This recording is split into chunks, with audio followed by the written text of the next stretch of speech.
read 174 nonfiction, business, and self-help books over the last couple of years. So in this video, I'm gonna go over my top 7 best books you should read in your 20s. Now the reason I'm doing 7 is because I'm 27, so this would be 1 book per year up through my 20s so far, and this is the order that I would read them in. Coming in at number 1, this would be the best book to read if you are 21, and we're gonna get all the way through 27. So this one I'm recommending you start with because it's for people who don't know what they're going to do with their lives. So there's lots of exercises. You go in here, you mesh all your favorite skills, your favorite projects, your favorite things to do, you mesh them in these little circle situations. And there's lots, it's very active. It's almost like a workbook. So I recommend this for anyone who is in college and still trying to figure out what they are doing, you know, partway through college. Even younger would be great, high school or younger, but we're gonna put this one as the first one. The next book you should read, I know it has a terrible title, but it's called I Will Teach You to Be Rich. And this one is the one that I recommend most to people who have just graduated college. So we're giving it the 22 spot because you need to set up your 401k, your Roth IRA, you're gonna start your first job, set it all up right now, and then you'll never think about it again. That's what I did. So I graduated, I read that book, and I set up my Roth, I set up my 401k, I set up my savings, I set up everything. And I used the book to do it. I set up capital and savings accounts, everything you could possibly think of. You only need that book. I've read a bunch of other finance books, but they basically say the same thing that he says, except for in longer versions. And this one has checklists, it's got a whole program, it's a whole situation. So read that one and you'll never need to read another finance book again, honestly. Okay, coming in at 23, okay, which is our third book. This one's called Show Your Work. Okay, I know it's small, it's tiny, I get it, there's not a lot of words, but this will convince you to do something, to start a business, start a YouTube channel, start creating your fancy art project that you have, start putting your work out there, show your work. This book convinced me to start my YouTube channel when I was 23. I think I may have been 22, whatever, young, early 20s, okay? Read this book, it will inspire you, it will convince you to start a blog, showing your work, writing, all the things that you need an extra push, and he will push you. He will push you. Read it. Okay, coming in at number 4, so 24. I read this book recently, but I wish I would have read it younger because it changed my relationship with money. I was so stingy when I was 23, 24, early 20s. I just got my first job.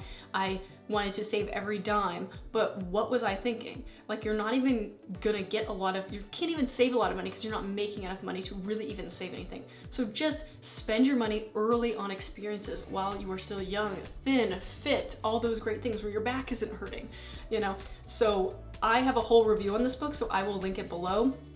But this book really changed my idea of money, and so I'm recommending you read it early on in your 20s before you make the mistake of not investing in experiences and you are too stingy with money. Coming in at number 5 is 25 years old, Happier Hour.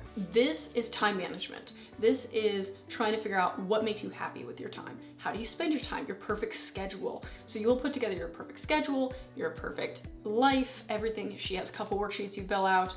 I had a really good experience with this book, so I'm recommending it to anyone in their mid-20s who is like, okay, I now have my finances together, I'm kind of feel like I'm adulting, let's put together like a plan. So read this one. I have a whole book review on this one as well, so I will link that in the video description as well, because I actually go through the exercises with you because I felt like I was inspired. Next, we have The Making of a Manager. I'm recommending this for 26-year-olds, mainly because you're gonna start thinking about management, right? You're in your career. I'm assuming you're in your career because I can't get out of my career. So you're in a career too. So let's say you're starting to look into management, your boss is saying, hey, like you're a top performer, get into management. This is your Bible on management, managing people. It has such good questions to do in reviews, and honestly helps me be a better employee because I could tell whether my manager was a good manager or not. So it was just a really, really good book on management, and I'm recommending it towards your later 20s when you start to think about management and see if it's right for you. Now we have graduated to the Holy Grail of wisdom, okay? I read this book younger, but this book, I feel like you need some age. You need some life in you. It's called The Artist's Way. It's by Julia Cameron. You know, it's not got the fanciest looking cover, but it's wisdom. It's like going on dates with yourself, writing. It's just very like wholesome and good when you've aged a little bit. I do recommend this for anyone who's lost a parent super young or in their 20s. I read this right after my dad died, so I was around 24.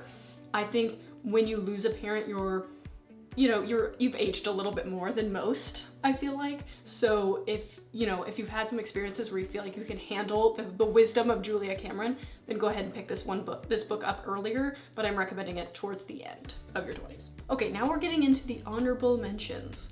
The first one, The Pathless Path. So good. I couldn't find a place to put it in my 20s, okay? Because you need to be open to the idea of branching outside the 9 to 5, and I feel like in my early 20s I was not open to that idea yet. Like, I had to be kind of in my later 20s for me to really be like, no, I'm not gonna work 9 to 5, and I'm not gonna be a workaholic, and I'm not gonna put my identity into work. There's a different way. This is the other path. Pick this up if you are feeling ready, but it might convince you to quit your job, so just be very careful with this book. My last honorable mention is actually called Don't Trust Your Gut. It's very fascinating. It's all about the data science of random questions. And the questions are kind of, ones that you think about, like, what are the happiest activities that you could be doing? Hint, they're all outdoors. I don't know why that's a thing, but it's answered in this book. Also, like, what are some advantages that you could do to date? Can you change your occupation? Can you, change some other things about yourself to make you more appealing to the dating market? So there's some really good questions, or like, where's the best place to raise a child? He answers that too. So it's just a really fascinating read. I recommend it. And it's not particularly for your 20s, but I thought it was good, so I put it in honorable mentions. I hope this gives you an idea of some of the better books that I've read in my 20s, because a lot of people give me book recommendations and it takes a long time to filter through them, because I read like 50 books a year and a lot of them are duds, and I can guarantee you these 7 are really good, especially with the honorable mentions. Sprinkle them in your 20s. You won't feel bad about it. They're great books. I will link all the Amazon affiliate links below so you can click and get directly to them on Amazon. I do have 2 reviews. I have one on The Pathless Path that I've done a while ago, but it's really, really good. And then I have another one on Happier Hour, and I go through some of the exercises. So check those 2 book reviews out. They go way more into depth than my little spiel on each one. Otherwise, I will see you guys next time.